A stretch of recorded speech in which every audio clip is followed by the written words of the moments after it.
The House will come to order. Today, the Pledge of Allegiance will be led by Representative Martinez, House District 62.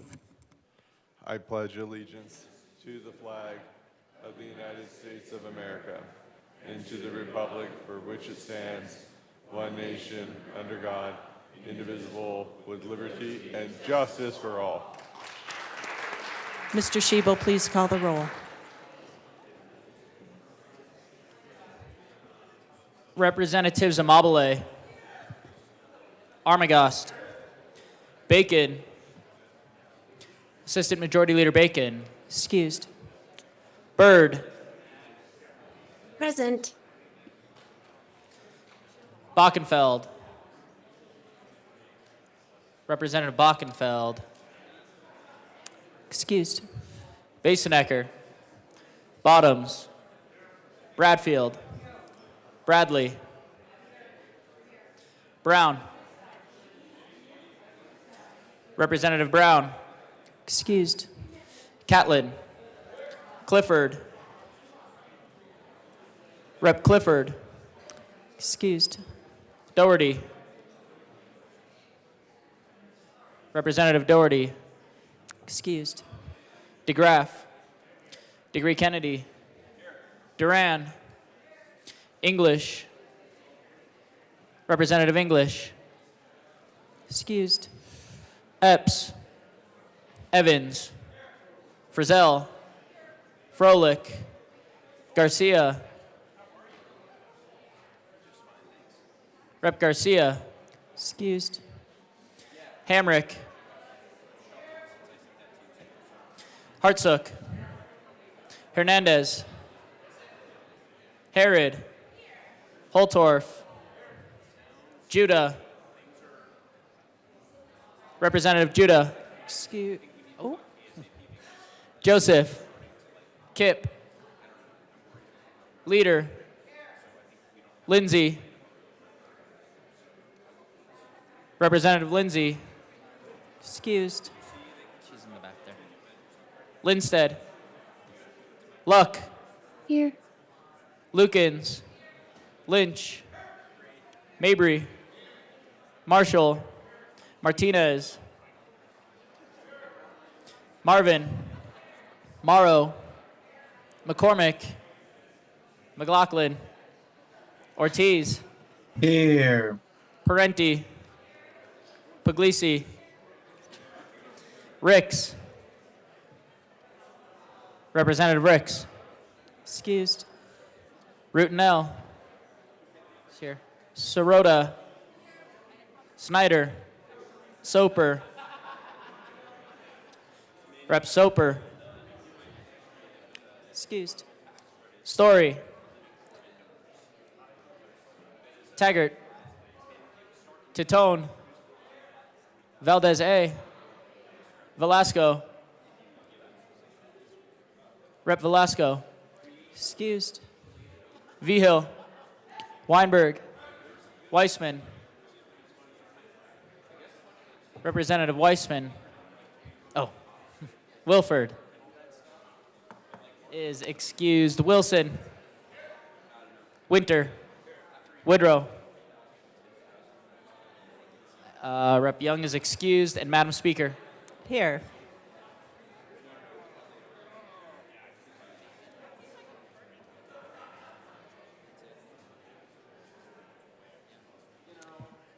With 55 present, 10 excused, we do have a quorum. Members, I sure do love it when people are on time to the chamber. So thank you all for those of you that are here.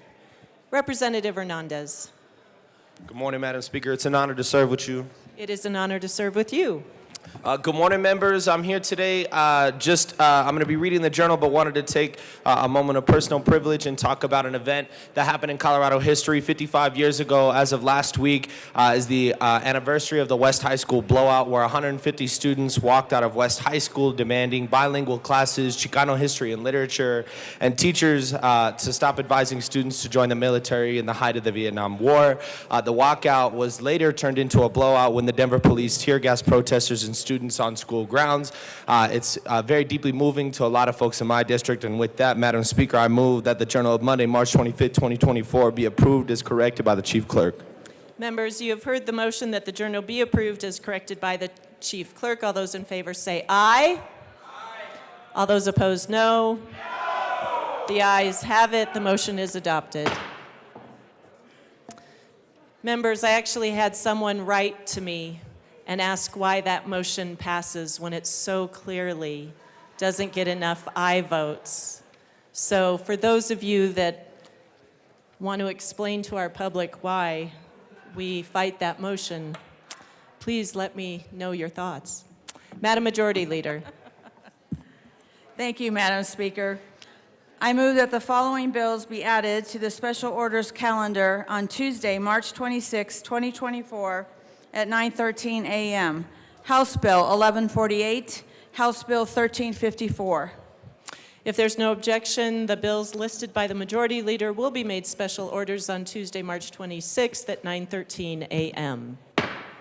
Representative Joseph.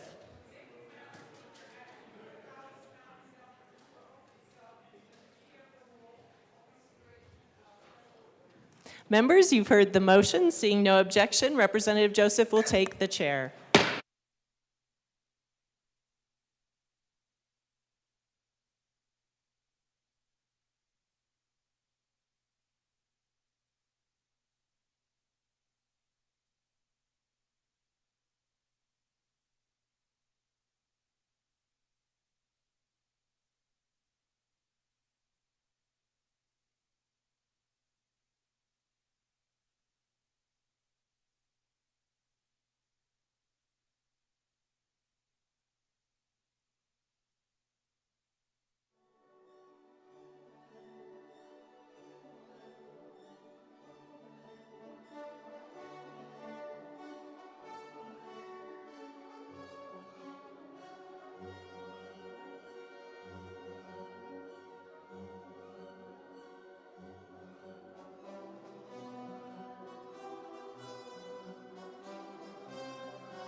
The committee will come back to order.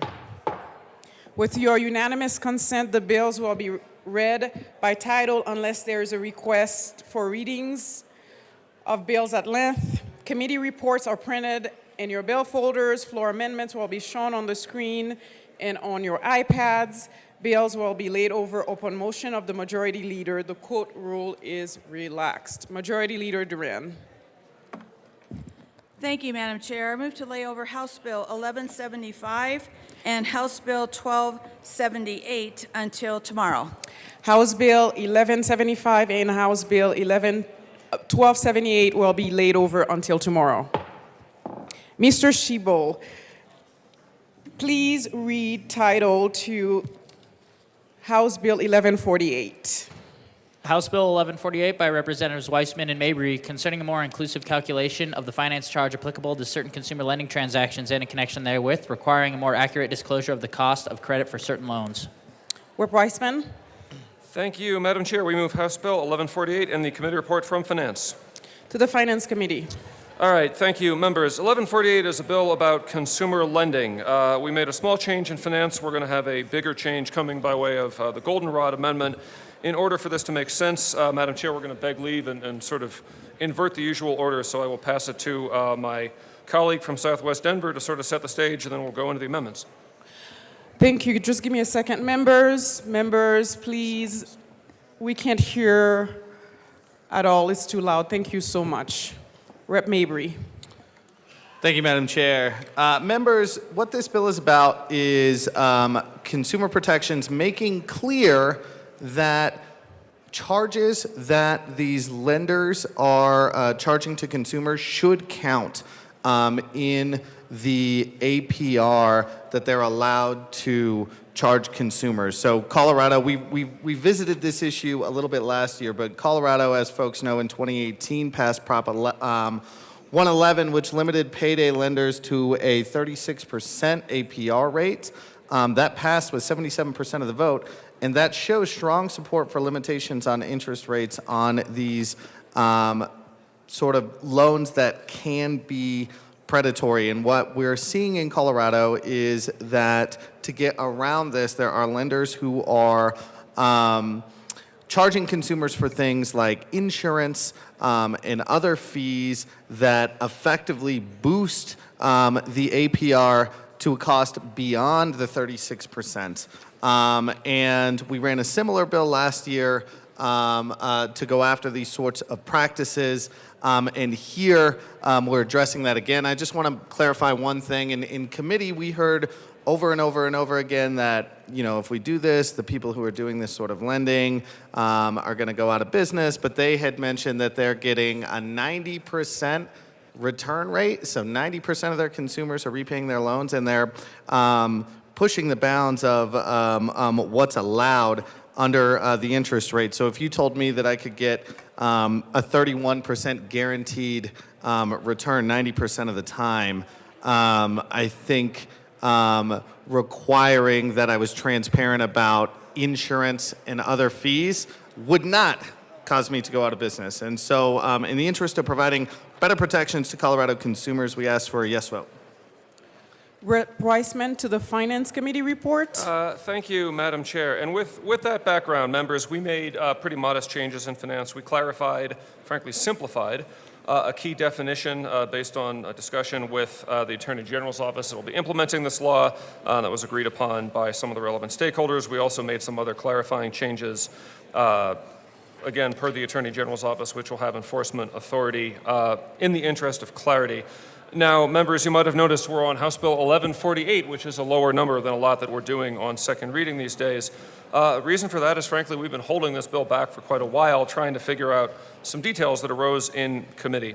The short of it is Title V, which is the part of the law that we're in here, talks both about lenders, that's what my colleague has been speaking about, and also sellers. Example, you buy a car, you go to a department store, you buy a major appliance on credit. Some of those practices, depending on the facts, might be under the bill here. Frankly, that was never our original intent. So in the interest of hewing to focusing on the kinds of practices that we have had in mind all along and not being overbroad, we now move L3, which is written to the finance report, and we ask for it to be displayed. Thank you. Members, please. It's too loud. I cannot hear myself think at all. Thank you. L003 has been properly displayed to the amendment. Rep. Weissman. Thanks, Madam Chair. So, members, we had to write this to the committee report for technical reasons. This is a pretty substantial change. Frankly, this is kind of a give on our part. As noted by my colleague from Southwest Denver, the introduced bill sought to make a substantive change in Title V to provide that for non-depository lenders, certain extraneous charges and fees would be calculated into the APR. As folks may remember from committee, this is the military APR concept from the Military Lending Act, which is federal law passed many years ago to protect military service members and their families from what can be problematic lending practices. Our premise was that if it's good enough for our service members, it's probably the right thing for everybody else in Colorado. Again, we learned that we were inadvertently pulling in sellers as well as lenders who may also be under Title V. That was not our goal. The path forward as set forth in L3, which everybody has on your desks, frankly, is to back that out, to not make that change to the APR, to invite the Attorney General's office to do some rulemaking instead. They have existing rulemaking authority in the law. We are adding a little bit to that Members, rulemaking is a very slow, gradual, deliberative process. It is inherently a stakeholder process.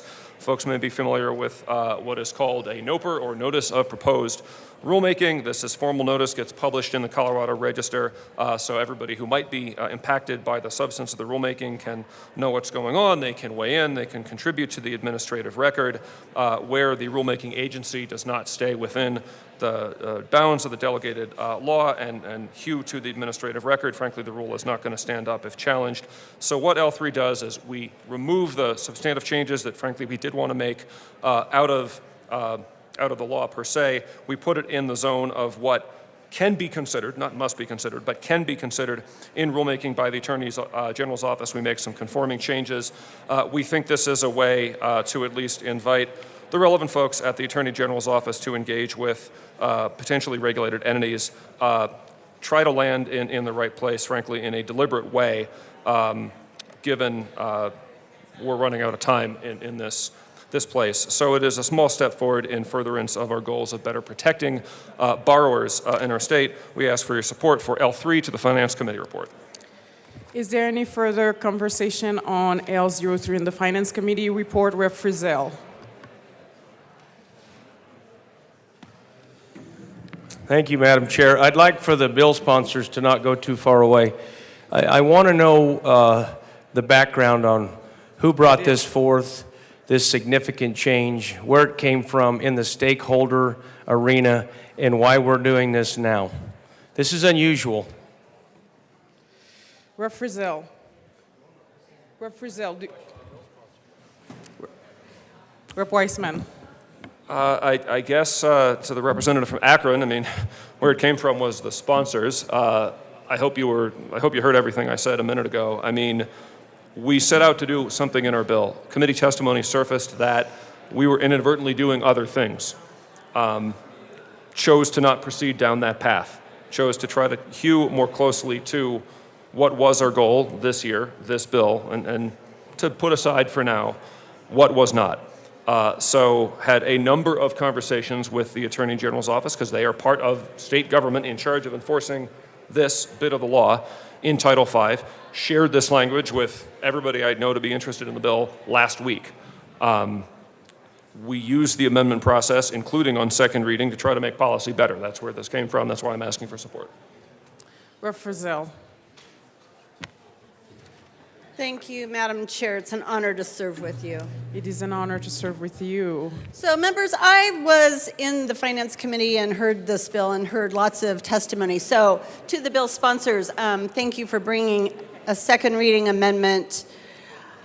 I, too, had questions about who requested this. And so, is this to reflect or exclude retail establishments from this Rep. Weissman. legislation?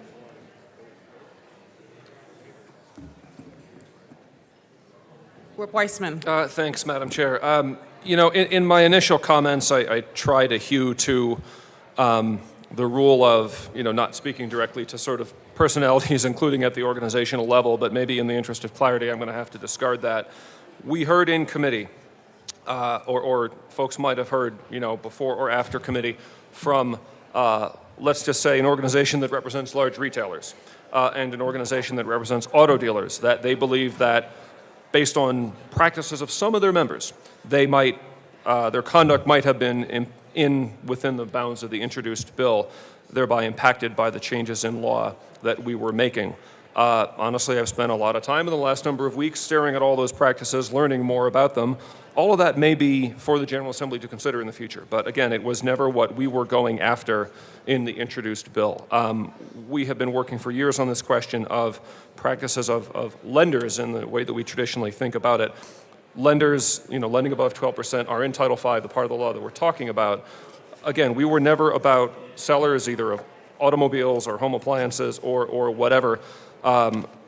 We considered different ways of frankly getting them out of the bill. Some of them would have created other problems, so we're not doing those, which is why the rulemaking approach, so that there can just be more time and attention given to line drawing exercises in the law, including the law of rulemaking pursuant to legislative delegation. Hope that helps.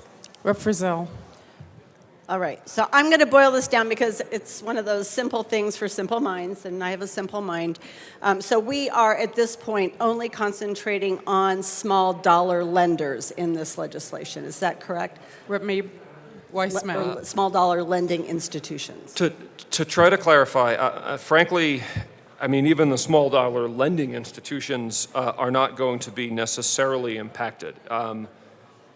They're out too because, again, we're basically changing the whole bill with this amendment to just updating the rulemaking authority of the SOS. Again, they already have rulemaking authority in the Consumer Credit Code. They use it periodically. Those rules are publicly available. You can go read them. What we are saying is this is proving a tough nut to crack here in the General Assembly in the time bounds that we have. So the path forward that we are choosing with, look, some reluctance, like we're taking a step back here, is inviting, frankly, the experts who think about consumer lending and consumer credit all day, every day, to stare at this, maybe to notice a rulemaking, to set the bounds of that, to invite impacted parties and participate in a rulemaking process to try to tease out these issues in lending. Again, our focus is lending. We talked in committee about non-depository institutions, to not use fancy words. That means not banks, not credit unions. There are entities that lend, and like, you know, I think these loans start in the low 4 digits. They can go into the very low 5 digits. If that is small dollar, that's sort of a matter of one's judgment. Those are the entities that we talked about that we think that there is some problematic evidence out there about. And that has been our focus, and we want that to be the focus at the Attorney General's office going forward. Members, can you please settle down? I can hear some of the conversations actually from right up here. Thank you. Rep. Frizzell. Thank you, Madam Chair, and thank you so much to the bill sponsor, and I appreciate your indulgence. I happened to be, ironically, in the Finance Committee till late last night and did not have a chance to review your amendment. So I appreciate your indulgence as I ask questions, trying to really boil down where we are, what we're talking about with this bill. So as I understand, because the bill, as introduced and even amended in the Finance Committee, was fairly prescriptive, as in my opinion. And so do I understand correctly that that is no longer going to be the case per this amendment, and that we are handing rulemaking authority for these businesses over to someone? Rep. Weissman. Yes, Rep. Frizzell, I think that's a pretty fair summary. So with reference to the amendment, the top part of page 1 there is really the substantive change. We say on page 4, strike the bottom lines, then go into page 5, strike about half the page. That is where we set forth, in the introduced bill, we set forth the construct of the MAPR, the inclusive APR. What it's being replaced with is essentially language, again, limited to non-depository institutions as defined. That limitation of all of this remains. So that means not a bank, not a credit union, and so forth. The site there, 5220221D, that's the rulemaking. That's existing law. And then in the whole rest of the amendment, we just kind of update that a little bit. So the rulemaking will be done within the Attorney General's office, specifically within the Uniform Consumer Credit Code, or UCCC section. You know, the Attorney General is a political elected official. People make their choice, and that whoever wins then is responsive to public demand on that office. We think it's an appropriate place to put updated rulemaking authority. All right. Rep. Frizzell, do you have? Go ahead. No, just thank you. Thank you. Are there any further questions, discussions? Rep. Hartsook. Thank you, Madam Chair. On the Finance Committee report L003. Yes, ma'am. So like my other colleague from Douglas County, we were here late on Finance Committee, and we also heard this in Finance when it came through. So I'm blazing through this thing. I am curious, we get down here to line 20, 22, 23, and 24. So when we heard this in committee and we're going through these things, a lot of these amendments came forward. I just saw this amendment here this morning too. If we're talking about where it says if the benefits are of value to the consumer and if the charges are reasonable in relation to the benefits, and yet, I get it, we're talking about non-depository. Got all that. Same thing that we're discussing in committee.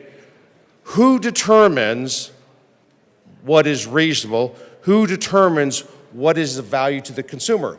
Because what is the value to me, to you, to everybody else is going to be different. So how are we looking, who's going to become the arbitrator of this?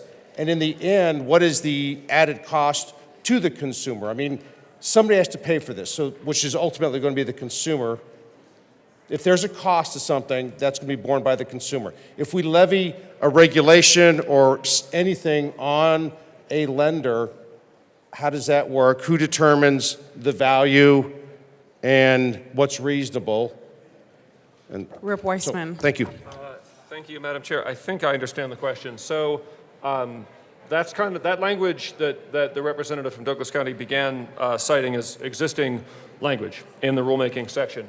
If there may be a charge, and if it's determined to be reasonable in what it confers in exchange for the cost of it, that part isn't new. That's existing law. The UCCC section of the Attorney General's office has had a grant of rulemaking authority in the statutes with that framing guidance, if you will, for quite some time. So who determines that, or what determines that? The rulemaking process. And again, this is meant to be an open and inclusive process. Everybody can come in and say, you know, this ought to be allowed because it's reasonable, and here's a bunch of evidence, and here's how we do it in other states, and here's an actuarial study, and. And if somebody disagrees with that, they can present different evidence. You know, the way that rulemaking has to go is it has to be guided by the administrative record. There is an appeal process of sorts. If somebody who's participated in that process thinks that the outcome was arbitrary and capricious, that's a term of art, you can go to court, you can ask the court to throw the whole thing out. That is the fallback for rulemaking. This happens throughout state government where there's been a legislative delegation, excuse me, as there long has been in law and as we're seeking to kind of modernize here, to the point that, you know, somebody is going to pay, I mean, no question, if there are collateral insurances or there's all manner of different products out there. I mean, I don't think anybody isn't saying it's going to have to be paid for. If the question was, I mean, who pays for the rulemaking process? Well, we're going to do the budget in a few more days. It's just sort of part of state government that we contribute to, if I understood that part of the question right. I hope that helps. Are there any further discussion in L003? Rep. Lynch. Thank you, Madam Chair. While we're just dialoguing and having questions, why is it that we took out on the amendment, page 2, lines 42, that we no longer want this administration to be compliant with the Truth in Lending Act and the Federal Consumer Leasing Act? Rep. Weissman. Sure. So that's, in my mind, that's kind of a conforming update with the whole rest of the stuff. So TILA is Truth in Lending Act, federal law. There are federal regulations pursuant to that the feds may or may not update from time to time. I wouldn't quite put it that our rulemaking isn't compliant with TILA is federal law. If you are under that statutory law and under the regs, you have to comply, period, done. Nothing that we can do as a state changes that. We don't seek to change that. We have language, written in the way that you referred to, going back, I don't even know how long, but frankly, look, the federal government don't work too well these days. Our judgment here is that rulemaking that we are inviting from the Attorney General's office should be able to proceed with what is best for Coloradans in mind, get the balance right between protecting the borrower and protecting the lender. So we really just, that part of the amendment is there so that the rulemaking process can be suitably holistic for modern times. That's how I think about it. Rep. Lynch. Rep. Frizzell. Thank you, Madam Chair. Sorry, full of questions this morning. So it sounds like, the fiscal note on this bill, it didn't have one before this amendment. And because now we are creating an additional function in the Attorney General's office, do we need to revisit that? Because it seems to me that there's cost incurred with this rulemaking. Rep. Weissman. Thanks, Madam Chair. So we are not mandating any new rulemaking. The AGO could begin a rulemaking pursuant to their existing authority tomorrow if they wanted to. What the cost of that is, we'd have to ask them. They have rulemaking under Post Board. They have rulemaking under UCCC. They have other rulemaking authority. They're set up to do it. Sometimes things are handled through the budget process if they happen. They don't need to be if they don't. if we were saying you shall do a new rulemaking, they might have to hire new staff and so forth. We are saying you already have this authority to do rulemaking. Here are a few other things that you can consider in the future for that rulemaking if you proceed at all. So it's a bit indeterminate because we are inviting folks accountable to another independently elected official of government, the Attorney General of Colorado, to decide if they want to go forward at all. Any further discussion on L003? Rep. Holtorf.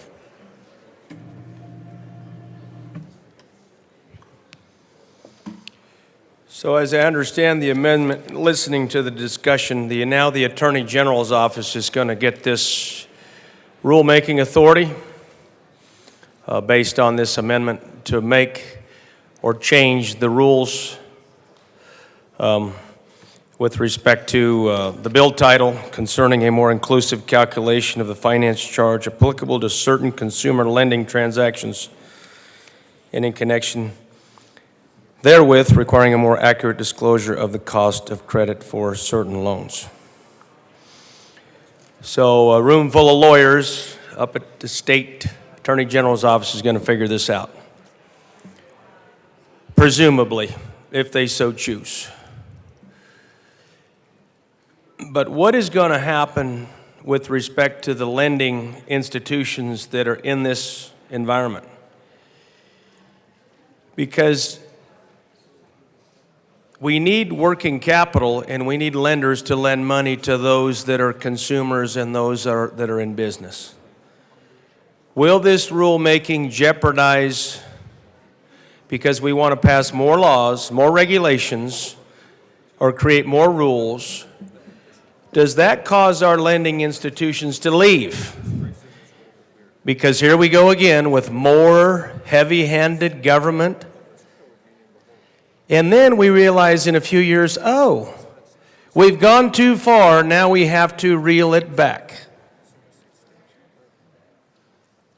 What are the third and fourth and fifth order effects of this as we get this lightning rod amendment? Here's the problem. I represent the little people. Little people out there need loans. They need payday loans. They need lenders to give them money to bridge gap, to pay bills, to pay medical expenses. Will this take away from that environment? Will this cause some of those entities to leave Colorado because now Colorado is too hard to do business in? That's the $10 question. Because I know people in places in my communities that need access to short-term capital. How many pages with respect to this amendment in the rulemaking will now be required as new rules are promulgated? I know you're like, to the amendment. This is to the amendment, Madam Chair. It's very important. These are larger questions that need to be asked. You know, I will tell you it's unusual. You hardly ever see this because normally when you see this, there's a big problem. And someone's trying to fix a big problem right here, which I appreciate trying to fix it. But maybe this should be referred back to committee. Maybe this should refer back to committee so it can be reworked and it can be fully stakeholdered. That's the position I'm in. Thank you, Rep. Holtorf. Further discussions, Rep. Soper on L003. Thank you, Madam Chair, and it's an honor to serve with you. It is truly an honor to serve with you. So I do have a question on the amendment on page 2 and 3. So we have kind of, I guess, does a negative minus a negative somehow equal a positive? And here what we have is, it's being struck, the truth in lending from the Federal Consumer Leasing Act. And then earlier, it talks about striking out the shell superseding provisions of this code that are inconsistent with Federal Truth in Lending Act and Federal Consumer Leasing Act. I guess my question here is, here we're trying to harmonize with federal law and then it's being struck out, but then the permission to go beyond federal law is also struck out. And I wondered why this is the case. Rep. Weissman. Thanks, Madam Chair. Briefly, as we noted a few moments ago, this is to try to make the update to that section in Article 6 of Title V so that there is kind of an appropriately sufficient grant of rulemaking authority, along with the changes we're making in Title II of Article 5. The existing language in that 56104 is frankly a little bit confusing as you stare at it. There is kind of a double negative construct. At any rate, the spirit here is that federal law is federal law, and if you were under that, that is not changing, because we can't change that. You're under TILA, you're under the other statute, you're under regs enacted there too. Reg Z is one that folks may know. We're just saying that because, frankly, you know, the feds are lucky to keep the lights on and pass a budget, right?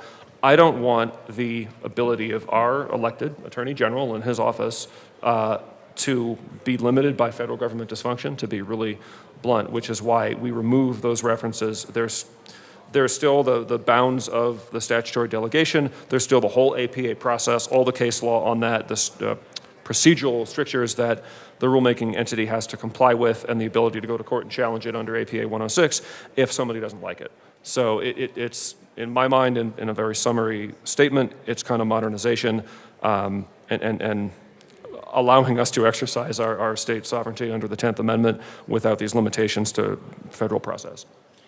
Any further discussion in L003? Seeing none, the motion before us is the adoption of L003 to the Finance Committee report. All in favor, please say aye. Aye. All opposed, no. L003 to the Finance Committee report has been adopted. To the bill, to the committee report, Rep. Weissman. No further amendments. We just ask for your support of the committee report as amended by 3. The motion before us is the adoption of the Finance Committee report to House Bill 1148. All in favor, please say aye. Aye. All opposed, please say no. The Finance Committee report has been adopted. To the bill, Rep. Mabry. Members, we ask for a yes vote on House Bill 1148. The motion before us is the adoption of House Bill 1148. All in favor, please say aye. Aye. All opposed, please say no.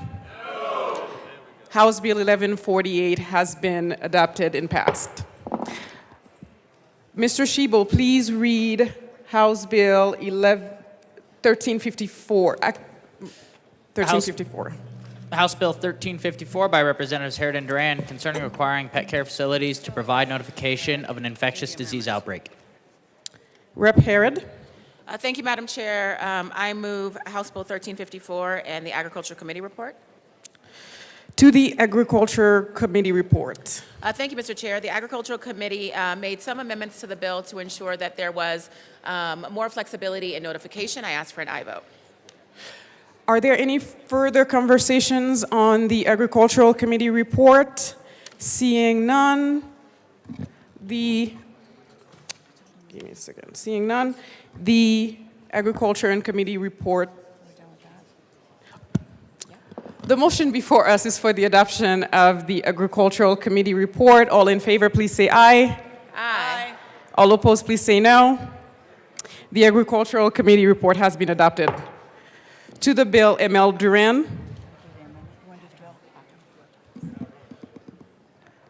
Rep. Herod. Thank you, Madam Chair. Thank you, Madam Chair. This bill is pretty simple. It requires pet notifications to pet owners when there is a communicable disease within their facility. Pet care facilities are defined as groomers, boarders, doggy daycares, and training facilities. This bill is to help our animals from getting sick and stop the contagions like the dog flu that recently spread through Colorado this past year. I ask for an aye vote. Are there any further discussion on House Bill 1354? Rep. Holtorf.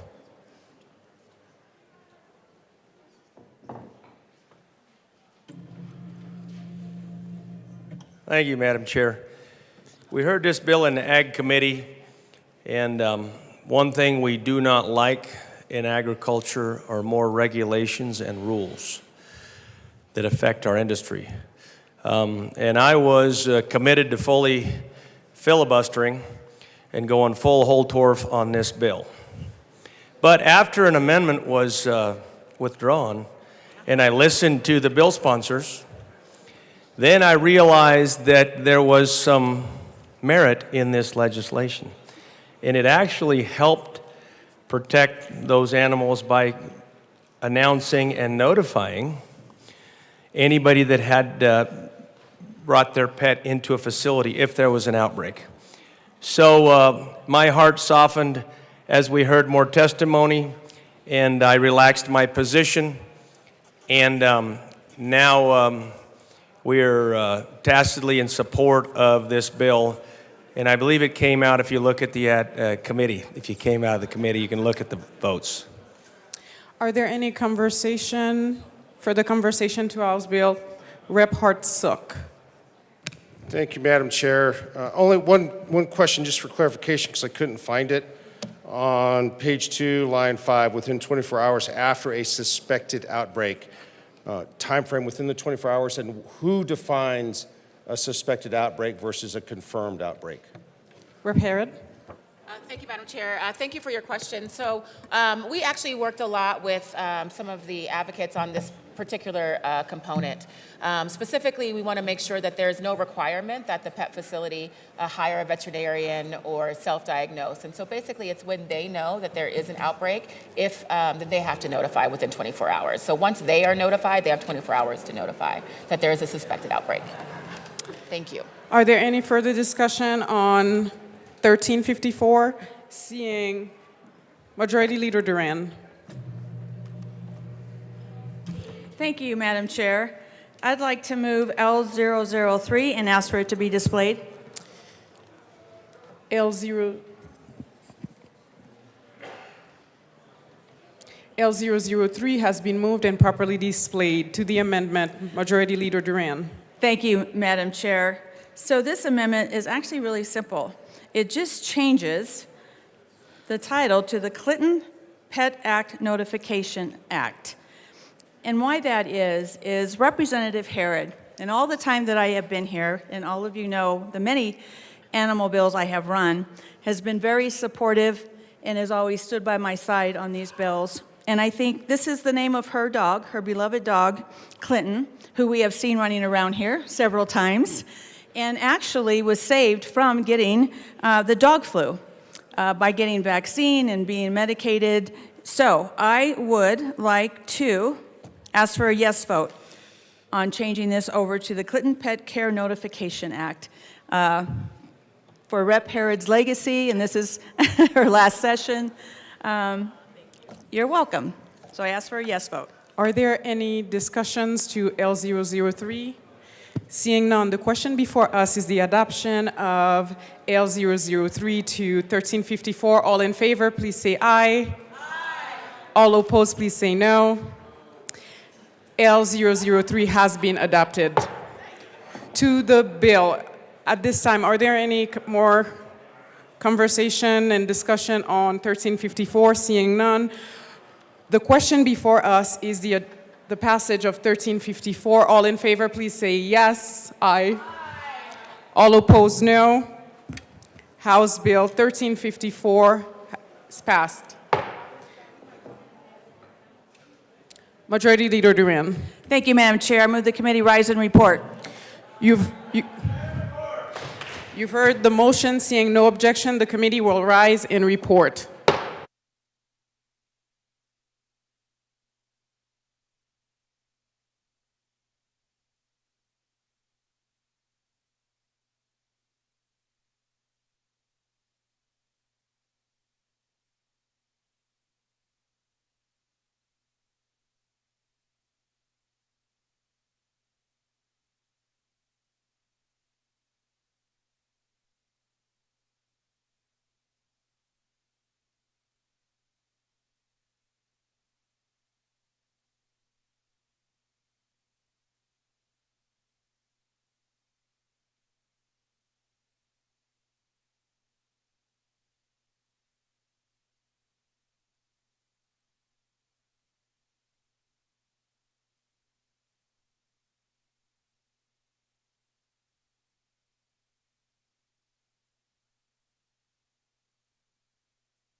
The House will come back to order. Mr. Shebel, please read the report of the Committee of the Whole. Madam Speaker, your Committee of the Whole begs leave to report as under consideration the following attached bills being the second reading thereof and making the following recommendations thereon. House Bills 1148 as amended and 1354 as amended and passed on second reading, ordered and engrossed and placed on the calendar for third reading and final passage. House Bills 1175 and 1278 laid over until March 27, 2024. Representative Joseph.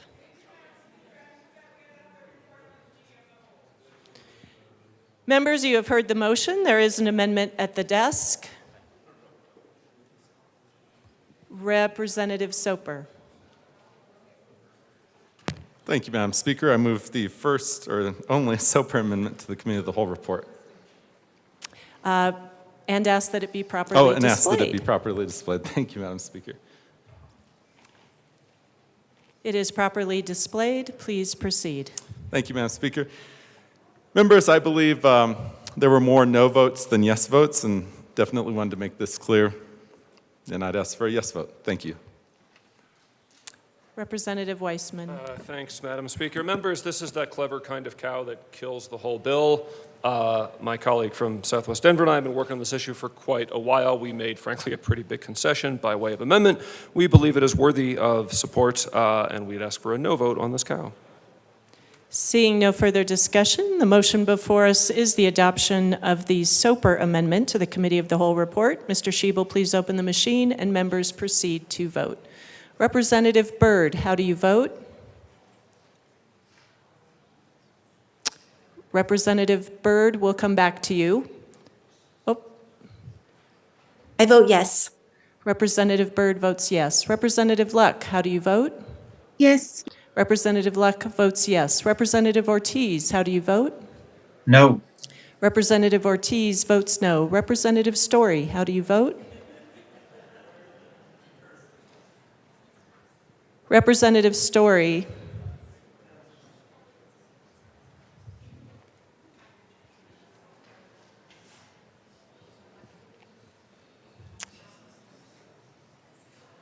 Representative Story is excused. Please close the machine.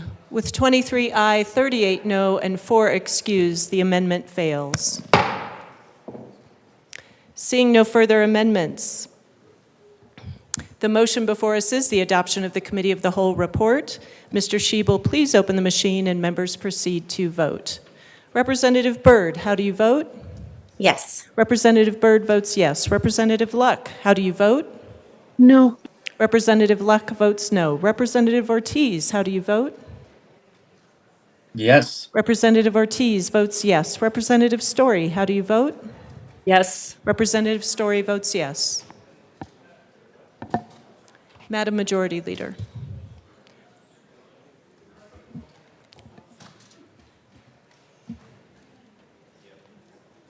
Please close the machine. With 44 aye, 18 no, and 3 excused, the report of the Committee of the Whole is adopted. Madam Majority Leader. Thank you, Madam Speaker. I move to proceed out of order for consideration of Senate amendments. Seeing no objection, we will proceed out of order for Senate amendments. Mr. Shebel. Oh, Madam Majority Leader. Thank you, Madam Speaker.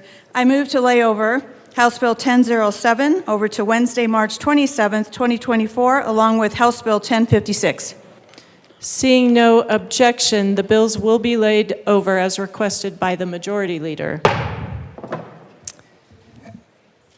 Mr. Shebel, please read the title to House Bill 1033.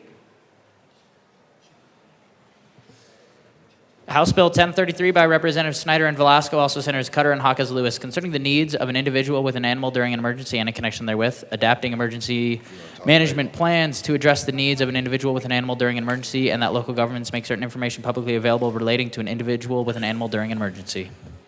Representative Velasco. Thank you so much, Madam Speaker. We move to concur with Senate amendments to House Bill 1033. Representative Snyder. Thank you, Madam Speaker.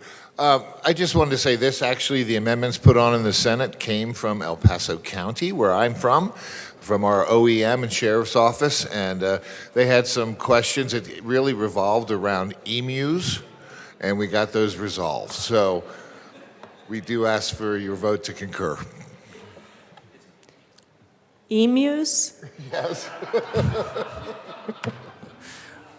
I wonder if that word's ever been said on the floor before. First time for everything. There we go. Representative Velasco, did you have something else? Okay. Seeing no further discussion, members, the motion before us is to concur with Senate amendments to House Bill 1033. Mr. Schiebel, please open the machine and members proceed to vote. Representative Byrd, how do you vote?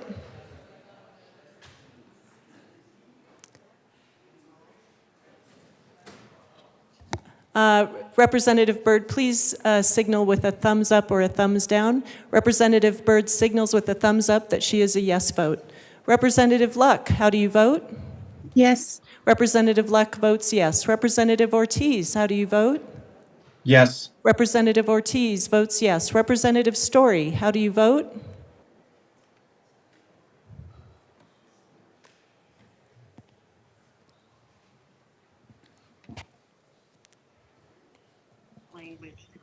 Yes. Representative Story votes yes.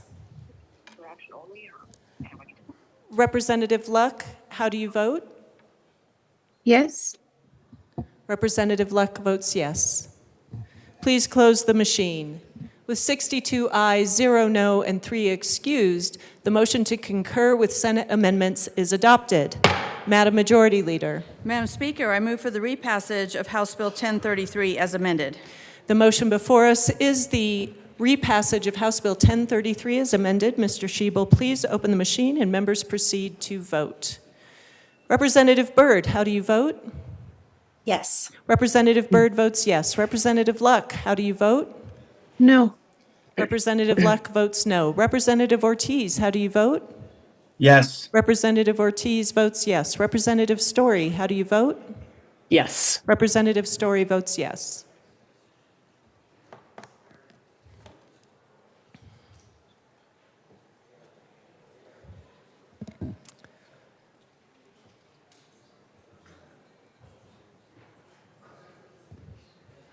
Please close the machine.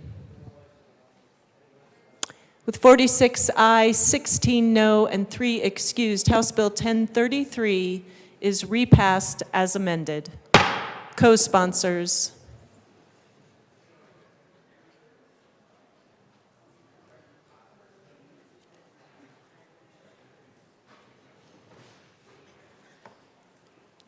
Please close the machine.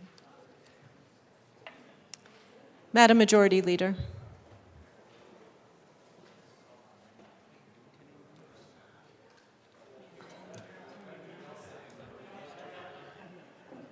Were we doing 1081?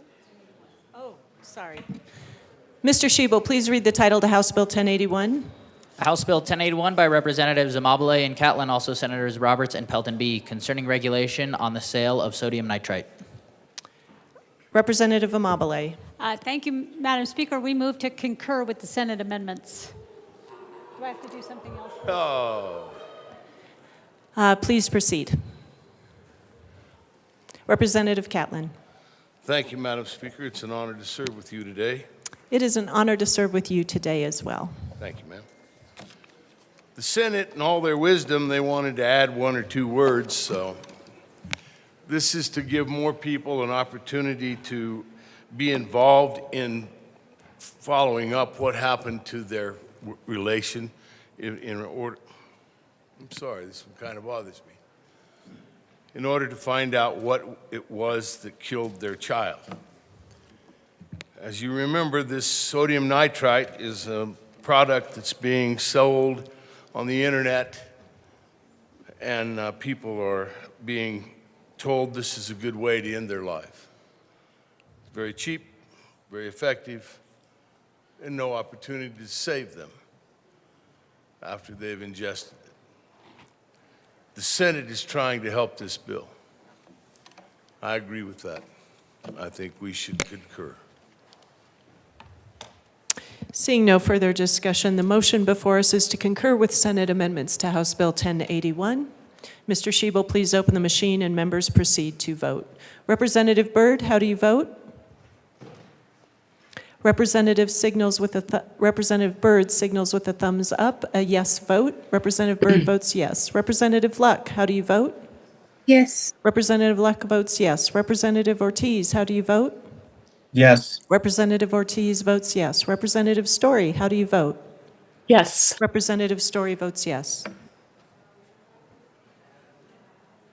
Please close the machine.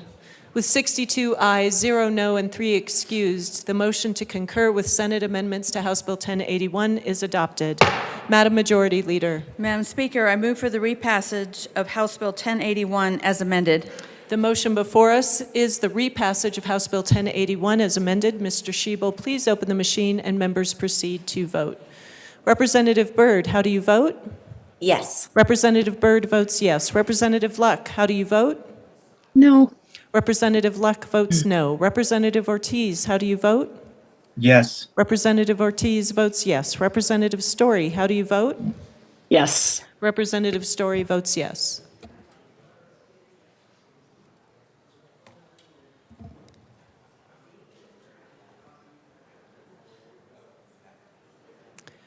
Representative Brown. Please close the machine. With 59 aye, 3 no, and 3 excused, House Bill 1081 is repassed as amended. Co-sponsors. Representative Story, co-sponsors.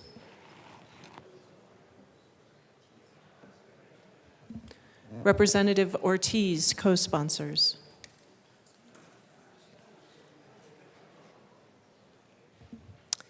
Please close the machine. Madam Majority Leader. Madam Speaker, I move to lay over the balance of the calendar to Wednesday, March 27th, 2024. Seeing no objection, the balance of the calendar will be laid over until tomorrow, March 27th.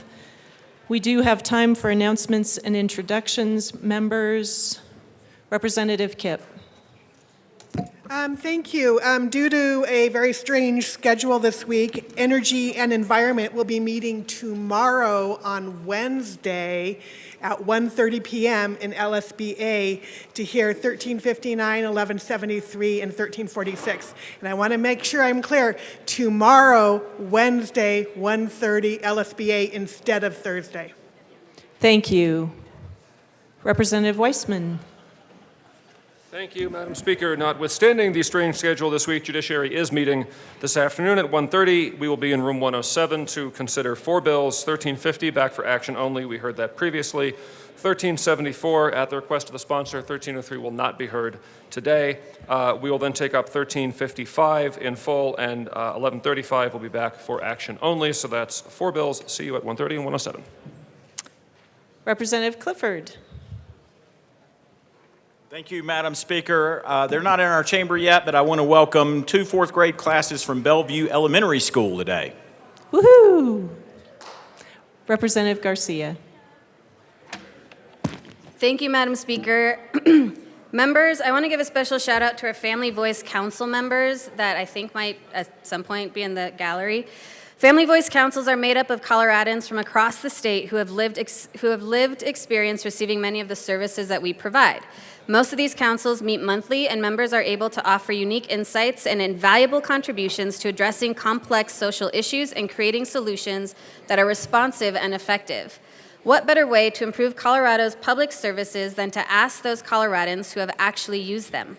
I want to thank all the members here today and the state agencies who continue to lift up the voices of families, also to CDHS for helping organize this event so our families can increase their knowledge and legislative process. Make sure you say hi to them as you see them today. And let us commit to listening to, learning from, and partnering with those whose experiences are central to the issues we seek to address. In doing so, we strive for a more just, compassionate, and inclusive Colorado for all. Representative McLaughlin. Thank you, Madam Speaker. Education Committee, we too are meeting Wednesday and not Thursday this week, so please make sure that you put that in your calendar and that you're there. We will be listening to 4 bills. We have 1068, Senate Bill 70, 1167, and Senate Bill 104. We'll see you there. Thanks. AML Winter. Thank you, Madam Speaker. I have 2 announcements today. Today we are hosting the Colorado Chapter of Financial Planning Association. This is a group of professionals that promote the value and necessity of the financial planning process. When we're done, if you'd like to seek them out and ask them some questions, if you please mind giving them a hand.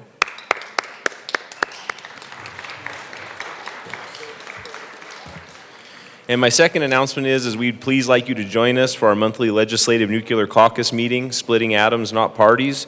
It'll be tomorrow, the 27th, from 12 to 1 in SSB Conference Room 603.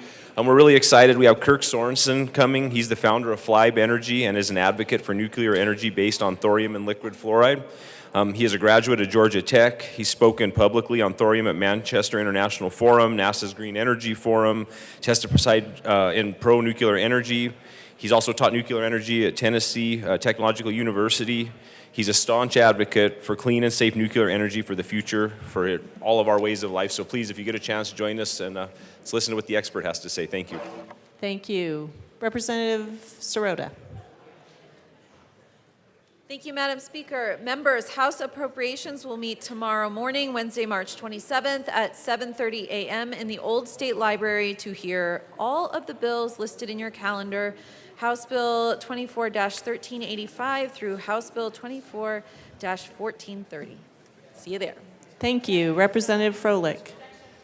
Thank you, Madam Speaker. The Transportation, Housing, and Local Government Committee will meet at 1:30 LSBA.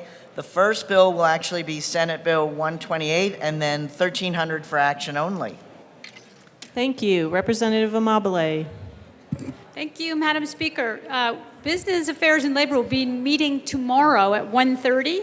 We're going to hear 3 bills, 1351, and then this is wrong in the calendar, so the second bill will be 1353, and then Senate Bill 066. Thanks. Thank you. Representative Leader. Thank you, Madam Chair. I'd just like to recognize the mayor of Lakewood was here, Wendy Strom, who is also part of the financial team. So if we could give Wendy Strom, she had to step off the floor, a round of applause, that'd be appreciated. Thank you. Madam Majority Leader. Thank you, Madam Speaker. I move that the House stand in recess until later today. The House will stand in recess until later today.